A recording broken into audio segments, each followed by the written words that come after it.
Hello' চাৰ্পিয়ান, আশা কৰো তোমালোকৰ খবৰ খাতি বহুত বেছি ভালেই চলি আছে, পঢ়া শুনাও ঠিকে চলি আছে। এই ভিডিঅ'টো ইম্পৰ্টেণ্ট এই সকল ষ্টুডেণ্টৰ কাৰণে হ'ব যিসকলে আহি থকা আমাৰ মেট্ৰিক পৰীক্ষা দিবলৈ গৈ আছে, অৰ্থাৎ HSLC 2026ত এপিয়াৰ হ'বলৈ গৈ আছে। আমাৰ হাতত কিন্তু সময় একেবাৰে কম।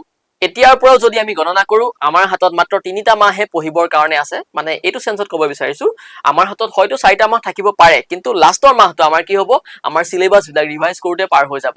গতিকে পঢ়ো বুলি ক'লে আমাৰ হাতত সময় আছে মাত্ৰ 3টা মাহহে। এতিয়াও বহুতৰ সিলেবাস কমপ্লিট হোৱা নাই, এতিয়াও বহুতৰ এনেকুৱা ধৰণৰ দুধুৰ মুধত পৰি আছে যে মই ইমান দিনে নপঢ়িলো, এই 3টা মাহ পঢ়ি মই এক্সামত ভাল ৰিজাল্ট কৰিব পাৰিম নে? বা এনেকুৱা কিছুমান ষ্টুডেণ্টও আছে যিসকলৰ কনফিডেন্সে অহা নাই যে মোৰ ৰিজাল্ট কেনেকুৱা হ'ব। ফেমিলিয়েতো কৈছে মই যদিহে মেট্ৰিকত ইমানটো মাৰ্কছ নাপাওঁ, মোক এইটো কৰিব, অমুকটো কৰিব, তমুকটো কৰিব। এনেকুৱা প্ৰেচাৰটো সৰহসংখ্যক ষ্টুডেণ্টৰ থাকেই, নহয় জানো?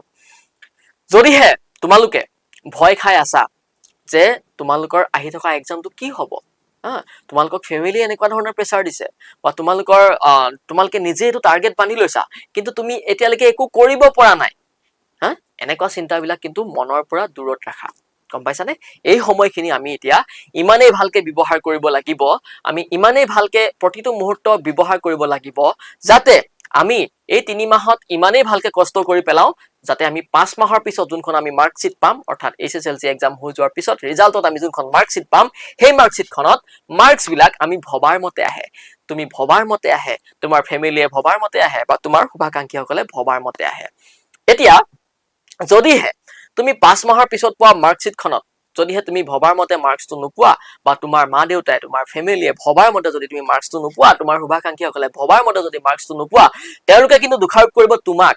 কিন্তু সেই মুহূৰ্তত তুমি এডুকেটৰসকলক বা তুমি সেই মুহূৰ্তত এডুকেটৰসকলক দোষাৰোপ কৰিলে নহ'ব, তুমি দোষাৰোপ কৰিব লাগিব তুমি নিজকে। বুজিছানে? যদিহে তুমি এই 3 মাহ সময় তুমি সঠিকভাৱে ব্যৱহাৰ কৰিব নাজানা, তেতিয়াহে তোমাৰ সেইটো অৱস্থা হ'ব। যদিহে তুমি এই 3টা মাহ তুমি অলপো সময় নষ্ট নকৰাকে ষ্ট্ৰেটেজিকেলি যদিহে সকলোখিনি কাম নিয়াৰিকৈ যদি চলাই নিব পাৰা, তেনেহলে কিন্তু তুমি ভবাৰ মতে এটা ৰিজাল্ট পাবা। গতিকে আকৌ সাৱধান কৰি দিছো যে তোমালোকৰ হাতত মাত্ৰ 3টা মাহেই সময় আছে। এই 3টা মাহ এতিয়া ইমানেই ভালকে আমি ব্যৱহাৰ কৰিম যাতে আহি থকা এক্সামটোত আমি ভবাৰ মতে এপিয়াৰ হ'ব পাৰো, ভবাৰ মতে আমি এটা ভাল ৰিজাল্ট আনিব পাৰো, আৰু আমি সকলোৱে একেলগে হাঁহিব পাৰো, নহয় জানো? আৰু তাৰ কাৰণে শাৰ্পিয়ে তোমালোকলৈ আগবঢ়াই দিছে 3 month ক্ৰেছ কোৰ্স, যোনটো কোৰ্সে কভাৰ কৰিব তোমালোকৰ হাফ ইয়াৰলি সিলেবাসৰ পিছৰ সিলেবাসখিনি। কাৰণ হাফ ইয়াৰলি আগৰ সিলেবাসখিনি আমি আমাৰ আগৰ বেটছ কেইটা, অৰ্থাৎ লাচিত, চিলাৰায়, মহাবাহু এইকেইটা বেটছতে আমি কমপ্লিট কৰিলো, আৰু তাৰ পিছৰ সিলেবাসখিনিৰ কাৰণে শাৰ্পিয়ে তোমালোকলৈ লৈ আহিছে এই 3 month ক্ৰেছ কোৰ্সটো। আৰু এই কোৰ্সটোৰ মূল্য আছিল 1499 rupees, কিন্তু আমি পূজাৰ উপলক্ষে তোমালোকলৈ এটা বিশেষ অফাৰ আগবঢ়াইছিলো। সেই অফাৰটো এনেধৰণৰ আছিলে যে ফাৰ্ষ্ট 100টা সিটত তোমালোকৰ কি হ'ব 999 rupeesত তোমালোকে পাবা।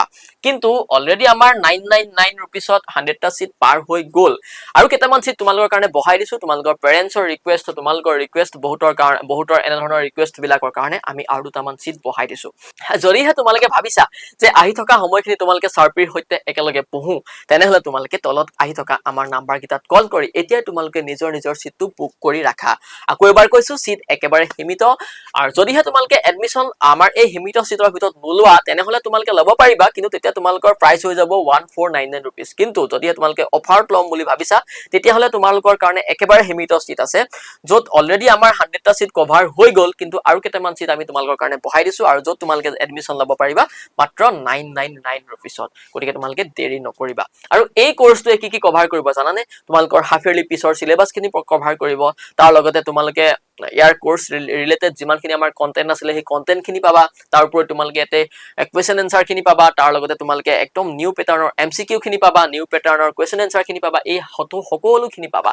তাৰ উপৰিও তোমালোকে ইয়াতে পাবা তোমালোকৰ ডাউট সেশন বিলাকো পাবা। মানে তোমালোকেতো জানাই আমাৰ ক্লাছ বিলাক আমাৰ এপত হয়, নহয় জানো? আৰু এপত আমি ভিডিঅ' কনফাৰেন্সিং ক্লাছ বিলাকত তোমালোকৰ সকলোবিলাক ডাউট আমাক সুধিব পাৰা, আৰু তাৰ উপৰিও তোমালোকে এই কোৰ্সটোৰ মাজতে তোমালোকে পাবা মক টেষ্ট বিলাকো পাবা। গতিকে তোমালোকে দেৰি নকৰিবা। যিসকলে ভাবিছা যে শাৰ্পিৰ সৈতে পঢ়ো, শাৰ্পিৰ সৈতে সকলো শাৰ্পিয়ানে আমি একেলগে আগবাঢ়ি যাওঁ, তেনেহলে জল্দি যোৱা, আৰু তোমালোকে আমাৰ তলত আহি থকা নাম্বাৰ কেইটাত কল কৰি এডমিশনটো লৈ লোৱা, বা নিজৰ সিটটো তোমালোকে বুক কৰি থোৱা।